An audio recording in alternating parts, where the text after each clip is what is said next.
इस वीडियो में हम लोग जानेंगे कि आखिर लाहौर क्यों जल रहा है।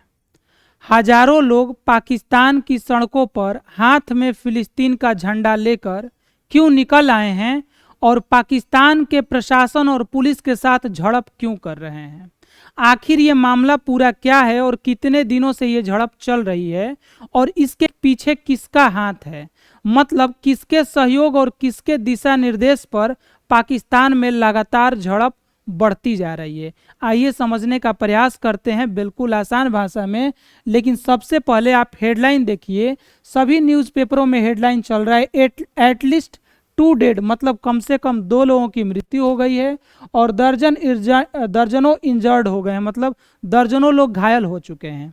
न्यूज़ में हमेशा कम आता है, कहीं देखिएगा 2 लोगों की मौत, कहीं 5 लोगों की मौत, लेकिन कई न्यूज़ों के माध्यम से पता चल रहा है कि अभी तक 10 से 15 लोगों की मौत हो गई है।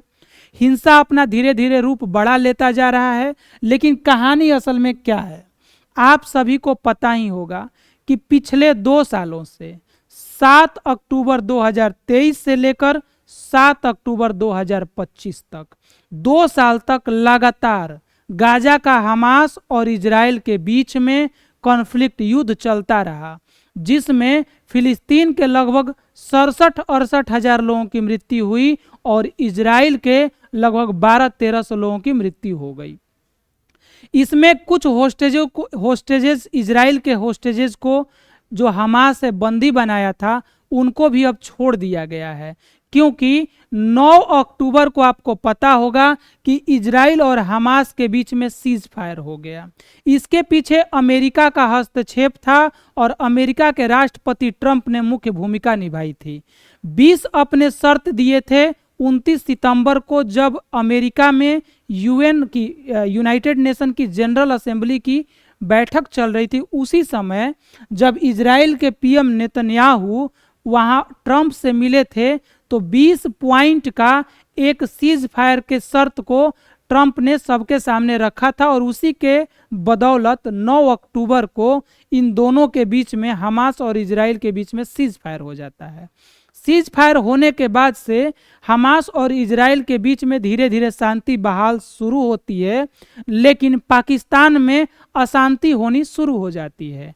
जैसे ही सीज फायर होता है हमास और इजराइल के बीच में, उसी समय से फायर होना शुरू हो जाता है पाकिस्तान में। वहां के लोग सड़कों पर उतरने लगते हैं हाथ में फिलिस्तीन का झंडा लेकर और अमेरिका का विरोध करने लगते हैं।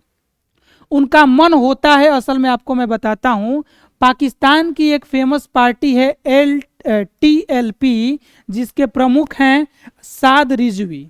ये जो है फिलिस्तीन और हमास के बीच जिन कंडीशन में, हमास और इजराइल के बीच जिन शर्तों के साथ, जो कंडीशन के साथ सीज फायर होता है, उससे ये संतुष्ट नहीं होते और न ही इनके समर्थकों की संख्या इनकी बहुत ज़्यादा है। इसलिए ये चाहते हैं कि जो पाकिस्तान में USA अमेरिका की एम्बेसी है उसके सामने हम लोग घेराव करें, लाखों लोग पहुंचे और अमेरिका का विरोध करें। लेकिन पाकिस्तान की जो सरकार है सीधे सीधे इस बात से मना कर देती है और कहती है कि नहीं, आप पाकिस्तान की जो एम्बेसी है उसके सामने जाकर विरोध नहीं कर सकते हो। और उसी समय से माना ये जा रहा है कि ये जो प्रमुख है साद रिजवी, ये गायब हैं। पता नहीं चल रहा है कि इन्हें अरेस्ट किया गया है या किडनैप किया गया है या इनकी मृत्यु हो गई है, ये लोगों के बीच नहीं है। और जैसे जैसे इनकी जानकारी में देर हो रही है, पता नहीं चल रहा है, वैसे वैसे हिंसा बढ़ती जा रही है। और यही कारण है कि वहाँ के लोग और प्रशासन आमने सामने है। वहाँ के लोग लाखों की संख्या में रोड पर आ चुके हैं और आपको पता होना चाहिए कि अभी के समय में इस्लामाबाद, रावलपिंडी और लाहौर में इस तरह के हिंसक झड़प देखे जा रहे हैं प्रशासन और आम लोगों के बीच में। स्पेशली पाकिस्तान का जो ये पंजाब वाला इलाका है, पंजाब रीजन है, इस तरफ ये विद्रोह ज़्यादा देखा जा रहा है, जबकि बलूचिस्तान तरफ ऐसा कुछ नहीं है, वहाँ के लोग अपने में ही व्यस्त हैं। सबसे बड़ी समस्या है कि इसका मतलब ये है कि पाकिस्तान में सब कुछ ठीक नहीं है।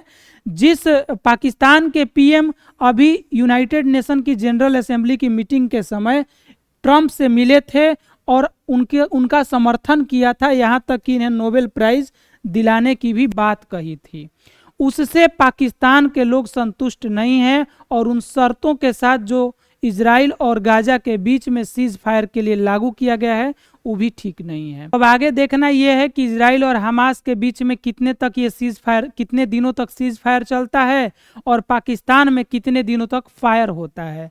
मतलब वहाँ हिंसक झड़प एक जगह बंद हुई तो दूसरे जगह शुरू हो चुकी है।